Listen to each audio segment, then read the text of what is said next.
Hello everyone. Today I have brought the third session of vocabularies.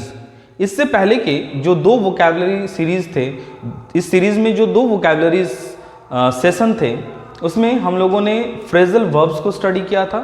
And now today I have actually mixed up the words, ठीक है, जिसमें आप कुछ nouns या adjectives को भी देख पाएंगे.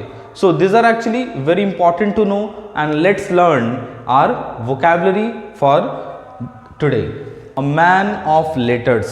A man of letters का मतलब होता है educated person, पढ़ा लिखा व्यक्ति.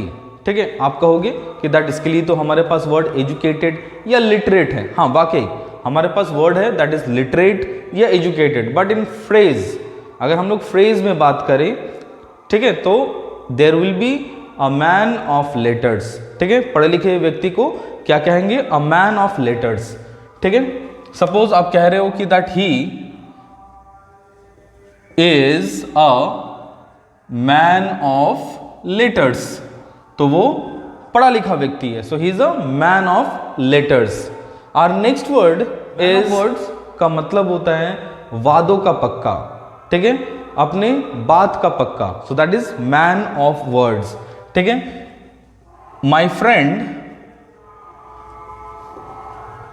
Is a man of words. तो मेरा फ्रेंड जो है वो क्या है? मैन ऑफ वर्ड्स है. दैट इज अपने वादों का वो पक्का है, अपने बातों का वो पक्का है. ठीक है, that is man of words. Our next word is extravagant. The meaning of extravagant is खर्चीला. एक ऐसा व्यक्ति जो कि बहुत ज़्यादा फिजूल खर्च करे, उनको हम लोग कहेंगे एक्स्ट्रावेगेंट. ठीक है, सो इसके लिए हमारे पास अगर अपोजिट वर्ड का बात करें तो अपोजिट वर्ड हम लोग कह सकते हैं दैट इज माइजर या फिर पार्सिमोनियस. ठीक है, अगर आपने फास्टिंग फिस्टिंग नॉवल पढ़ा हो तो फास्टिंग फिस्टिंग नॉवल में एक कैरेक्टर थे पापा, एंड उनके लिए ये शब्द का इस्तेमाल हुआ था that is parsimonious. Right, so parsimonious means कंजूस. आप पेनी पिंचर भी कह सकते हो.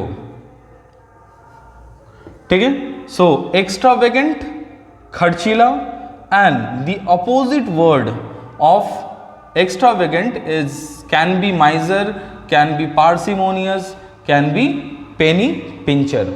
ठीक है, fickle. Our next word is fickle and the meaning of fickle is चंचल. Someone who is not stable और something which is not stable, उसके लिए हम लोग इस्तेमाल करेंगे that is fickle. The best example can be our mind. ठीक है, जो कि आप suppose you are concentrating in your studies but at a time you think that you are actually thinking about your friend, you are thinking about something different, so that is what, that is not stable at a place. So we can say that our mind is fickle. Yeah, we should not be fickle minded. हम लोगों को fickle minded नहीं होना चाहिए. ठीक है, next, the next word is acquainted.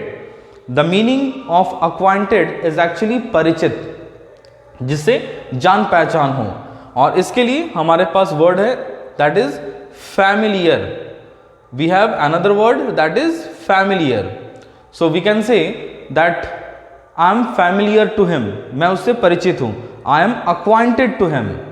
ठीक है, I am acquainted to the minister. Suppose आप किसी मिनिस्टर के बारे में बोल रहे हो, एमएलए के बारे में बोल रहे हो, या आप कह रहे हो कि the MLA is acquainted to me, या एमएलए मेरे से परिचित है. So the MLA is acquainted to me. ठीक है, आप कह रहे हो कि दैट हमें टेक्नोलॉजी से परिचित होना चाहिए. We should be acquainted to the technology, we should be acquainted to the AI tools. ठीक है, so we should be acquainted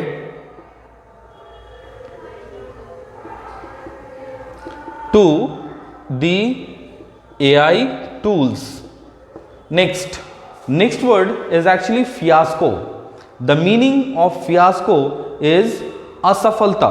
It's not only failure, it's actually a big failure, घोर असफलता, ठीक है। जहां पर आप बिग फेलियर्स का बात करो that is fiasco, not failure, ठीक है।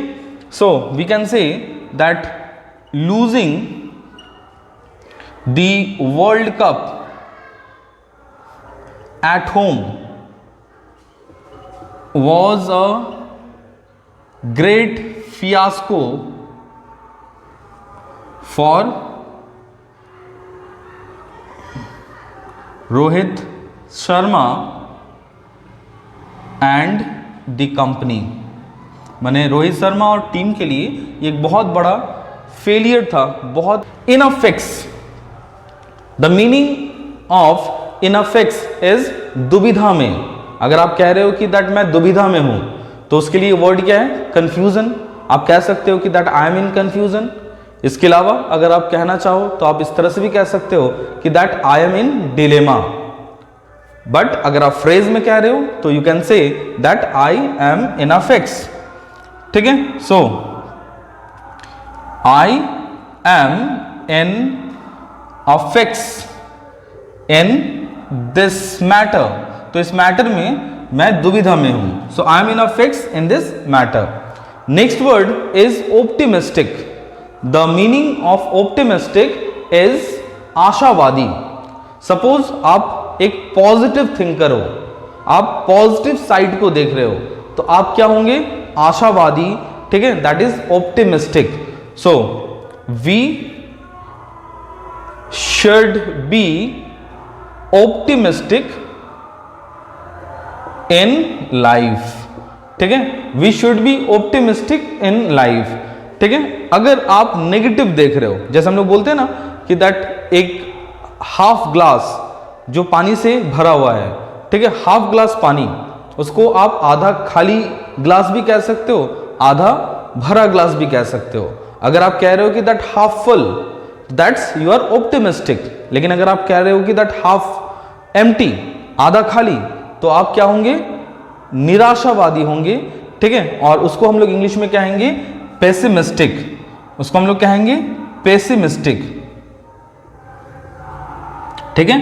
निराशावादी जो नेगेटिव सोचे दैट इज पेसिमिस्टिक, और जो पॉजिटिव सोचे दैट इज ऑप्टिमिस्टिक, ठीक है। Our next word is set the Thames on fire.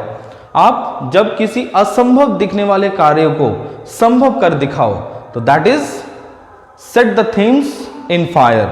For example, like if we see the final of T20 and we saw the situation where Team India was almost losing the game, but at the last moment we got the wickets and we won the match. So that's what कि वो एक असंभव looking था, that एक असंभव सा part था कि 5 ओवर्स में आपको 30 रन बचाना था and it became possible. So we can say that Team India